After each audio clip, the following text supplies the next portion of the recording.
अमरावती जिल्हाधिकारी आशिष येरेकर यांनी दावा केला की गॅस सिलेंडरचा पुरेसा साठा आहे। मात्र भातुकली तालुक्यातील कोल्हापूर येथील श्री कृपा गॅस एजन्सीवर सिलेंडर साठा उपलब्ध नसल्याचा प्रकार समोर आलाय। ग्राहकांमध्ये प्रचंड रोष असल्याचं देखील आता पाहायला मिळत आहे।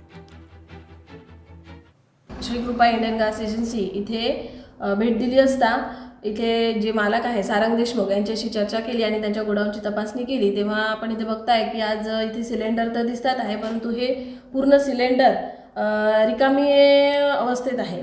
त्यांना विचारणे केले असता त्यांनी आम्हाला असे सांगितले की दिनांक 11/3/2026 रोजी इथे 360 सिलेंडरचा पुरवठा करण्यात आला होता, परंतु तेवढे सगळे सिलेंडर त्यांचे ग्राहकांना वितरित केलेले असून आज रोजी त्यांच्याकडे ग्राहकांना वितरित करण्याकरिता एकही सिलेंडर उपलब्ध असल्याचे दिसून आले नाही। माननीय जिल्हा पुरवठा अधिकारी यांनी आयओसीएल कंपनीसोबत चर्चा करून तात्काळ इथे सिलेंडरचा पुरवठा करण्याबाबतचे आश्वासन दिलेले आहे।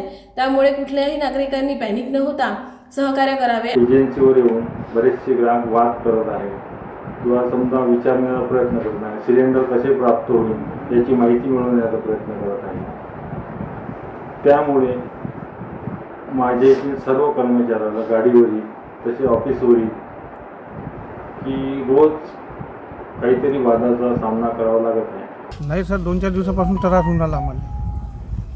येऊन आलो, वापस चाललो, आलीच नाही म्हणते गाडी। हा ऑनलाईन बुकिंग केला आहे सर, पण ते सिलेंडरच नाही म्हणते, येऊनच नाही राहिली गाडी, तर मग ते कुठून देतील आम्हाला। पुढची महत्त्वाची बातमी आपण पाहूयात। जादू टोण्याच्या संशयातून पतीनं पत्नीची हत्या केली। मुंबईच्या धारावी परिसरातील खळबळजनक घटना आहे। व्हिडिओ कॉलवर मुलाला मृतदेह दाखवला तर 58 वर्षीय अमृत सोलंकीकडनं पत्नी सूरजबेन सोलंकीची हत्या करण्यात आली। मुलगा शिवराम सोलंकी मुलुंडमधून आईवडिलांच्या घरी आला। घराचा दरवाजा आतून बंद असल्यानं मुलानं वडिलांना फोन केला। आरोपी अमृत सोलंकीनं व्हॉट्सअप व्हिडिओ कॉलवर मुलाला आईचा मृतदेह दाखवला। मुलानं पोलिसांना फोन करून घटनेची माहिती दिली आणि वडिलांविरुद्ध तक्रार दाखल केली। आरोपी अमृत सोलंकीला पोलिसांनी अटक केली असून पुढील तपास सुरू आहे। भाग्यश्री प्रधान आचार्य आमच्या प्रतिनिधी या बातमीच्या संदर्भातले अधिकचे अपडेट आपल्यापर्यंत पोहोचवत आहे। भाग्यश्री,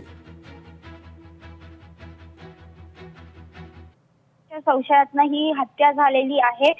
काळी जादू खरं तर करणंच नियमबाह्य आहे, कायद्याने गुन्हा आहे। त्यामुळे अशा पद्धतीचं जर काळ्या जादूमुळे जर संशयात्मक हत्या होत असेल तर ही गोष्ट गंभीर म्हणून पोलिसांनी घेतलेली आहे। पोलिसांनी जो तपास आहे तो देखील सुरू केलेला पाहायला मिळतोय। ज्या ठिकाणी ही घटना घडली होती तिथे मुलगा जो आहे सोलंकींचा त्याला देखील मृतदेह जो आहे तो दाखवण्यात आला होता आईचा, आणि त्या व्हॉट्सअप कॉलवर हा मृतदेह दाखवण्यात आला होता। घराचा दरवाजा जो आहे तो देखील आतून बंद असल्याने हा फोन मुलाने वडिलांना केला होता असं सांगितलं जातंय। त्याचबरोबर पोलीस जेव्हा घटनास्थळी धावून गेले त्यावेळी दरवाजा तोडून सूरजबेन यांना रुग्णालयात देखील नेलं, पण जेव्हा त्यांना रुग्णालयात नेलं तोपर्यंत त्यांचं डॉक्टरांनी मृत घोषित केलेलं होतं। आता आरोपी अमृत सोलंकी याला पोलिसांनी सध्या अटक केली आहे, मात्र अधिक तपास जे आहेत ते पुढे पोलीस करताना पाहायला मिळतात। त्यामुळे नेमकी सीसीटीव्ही काय सांगताय किंवा आजूबाजूच्या घटना नेमक्या काय सांगतात या सगळ्या गोष्टींवर हा पुढचा तपास जो आहे तो अवलंबून असणार आहे। आणि संबंधित घटना जी आहे ती शुक्रवारी दुपारी जी आहे उघडकीस आलेली होती आणि मुलगा शिवराम सोलंकी हा मुलुंडमधून आई वडिलांच्या घरी आला होता असं देखील सांगण्यात येते।